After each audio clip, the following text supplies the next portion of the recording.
Swami Vivekananda addressed the Parliament about a dozen times. His outstanding address was a paper on Hinduism, in which he discussed Hindu metaphysics, psychology, and theology. The divinity of the soul, the oneness of existence, the non-duality of the Godhead, and the harmony of religions were the recurring themes of his message. He taught that the final goal of man is to become divine by realizing the divine, and that human beings are the children of immortal bliss. In the final session of the Parliament, Swami Vivekananda said in the conclusion of his speech, "The Christian is not to become a Hindu or a Buddhist, nor is a Hindu or a Buddhist to become a Christian. But each must assimilate the spirit of the others, and yet preserve his individuality, and grow according to his own law of growth. If the Parliament of Religions has shown anything to the world, it is this. It has proved to the world that holiness, purity, and charity are not the exclusive possessions of any church in the world, and that every system has produced men and women of the most exalted character. In the face of this evidence, if anybody dreams of the exclusive survival of his own religion and the destruction of the others, I pity him from the bottom of my heart and point out to him that upon the banner of every religion will soon be written, in spite of resistance, help and not fight, assimilation and not destruction, harmony and peace and not dissension."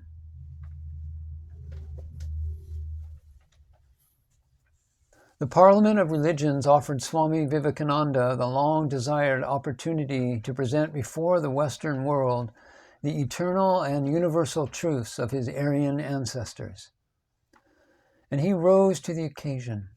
As he stood on the platform to give his message, he formed, as it were, the confluence of two great streams of thought, the two ideals that had molded human culture.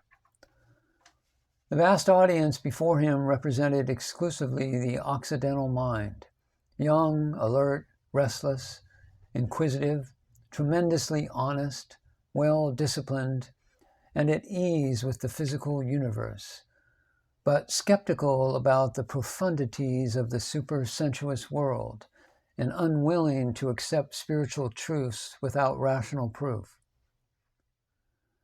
And behind him lay the ancient world of India, with its diverse religious and philosophical discoveries, with its saints and prophets who investigated reality through self-control and contemplation, unruffled by the passing events of the transitory life, and absorbed in the contemplation of the eternal verities.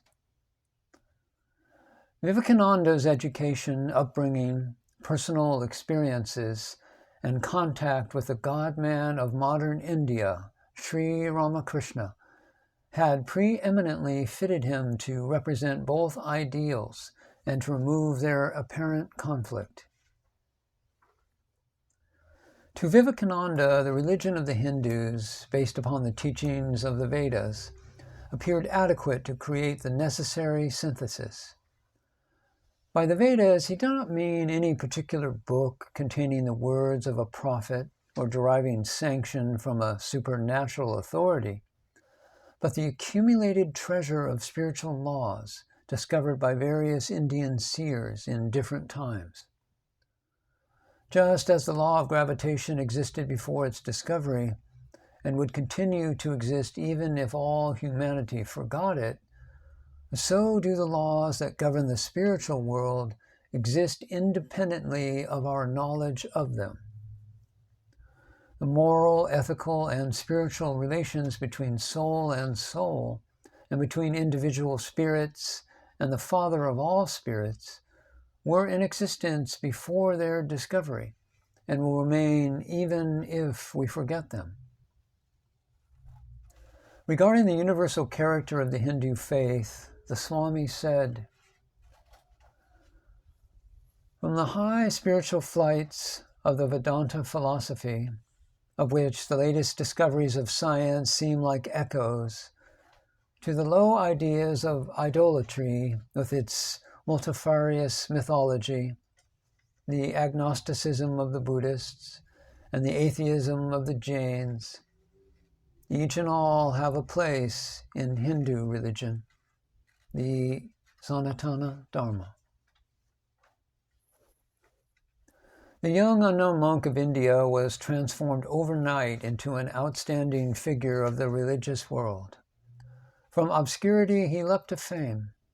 His life-size portraits were posted in the streets of Chicago with words, "The monk Vivekananda," written beneath them, and many passers-by would stop to do reverence with bowed heads. Dr. J.H. Barrows, the chairman of the General Committee of the Parliament of Religions, said, "Swami Vivekananda exercised a wonderful influence over his auditors." And Mr. Merwin Marie Snell stated more enthusiastically, "By far the most important and typical representative of Hinduism was Swami Vivekananda, who in fact was beyond question the most popular and influential man in the Parliament. He was received with greater enthusiasm than any other speaker, Christian or pagan. The people thronged about him wherever he went and hung with eagerness on his every word. The most rigid of Orthodox Christians say of him, 'He is indeed a prince among men.'" Newspapers published his speeches, and they were read with warm interest all over the country. The New York Herald said, "He is undoubtedly the greatest figure in the Parliament of Religions.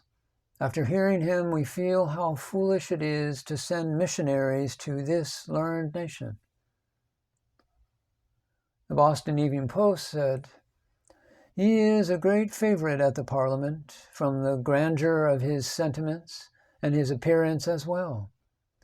If he merely crosses the platform, he is applauded, and this marked approval of thousands he accepts in a childlike spirit of gratification, without a trace of conceit." At the Parliament of Religions, they used to keep Vivekananda until the end of the program to make people stay till the end of the session. The 4,000 fanning people in the Hall of Columbus would sit smiling and expectant, waiting for an hour or two to listen to Vivekananda for 15 minutes. The chairman knew the old rule of keeping the best until the last. It is one of the outstanding traits of Americans to draw out the latent greatness of other people. America discovered Vivekananda and made a gift of him to India and the world. The reports of the Parliament of Religions were published in the Indian magazines and newspapers.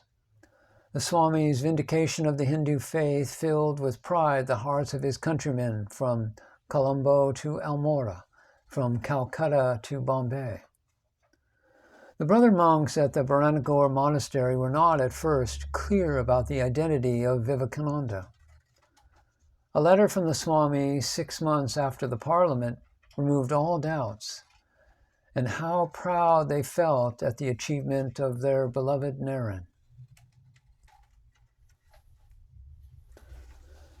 But how did Vivekananda himself react to this triumph, which had been the fulfillment of his long-cherished desire? He knew that his solitary life as a monk in constant communion with God was at an end. He could no longer live in obscurity with his dreams and visions. Instead of dwelling in peace and serenity, he was thrown into the vortex of a public career with its ceaseless turmoil and demands. When he returned to his hotel the night after the first meeting of the Parliament, he wept like a child. After he had delivered his message in the Parliament, the Swami suffered no longer from material wants. The doors of the wealthy were thrown open. Their lavish hospitality made him sick at heart when he remembered the crushing poverty of his own people. His anguish became so intense one night that he rolled on the floor, groaning, "O Mother, what do I care for name and fame when my motherland remains sunk in utmost poverty? To what a sad pass have we poor Indians come when millions of us die for want of a handful of rice. And here they spend millions of rupees upon their personal comfort. Who will raise the masses of India? Who will give them bread? Show me, O Mother, how I can help them."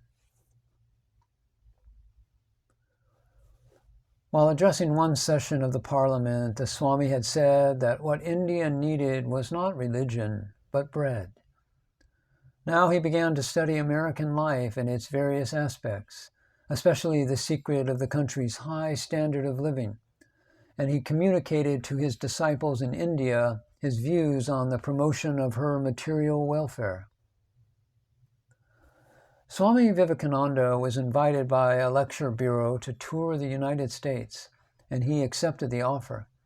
He wanted money in order to free himself from obligation to his wealthy friends, and also to help his various philanthropic and religious projects in India. Further, he thought that through a lecture bureau he could effectively broadcast his ideas all over the American continent, and thus remove from people's minds erroneous notions regarding Hindu religion and society. Soon he was engaged in a whirlwind tour covering the larger cities of the East and the Middle West. People called him the cyclonic Hindu. He visited, among other places, Iowa City, Des Moines, Memphis, Indianapolis, Minneapolis, Detroit, Buffalo, Hartford, Connecticut, Boston, Cambridge, New York, Baltimore, and Washington. Cherishing a deep affection for the members of the Hale family, he made his headquarters with George W. Hale in Chicago.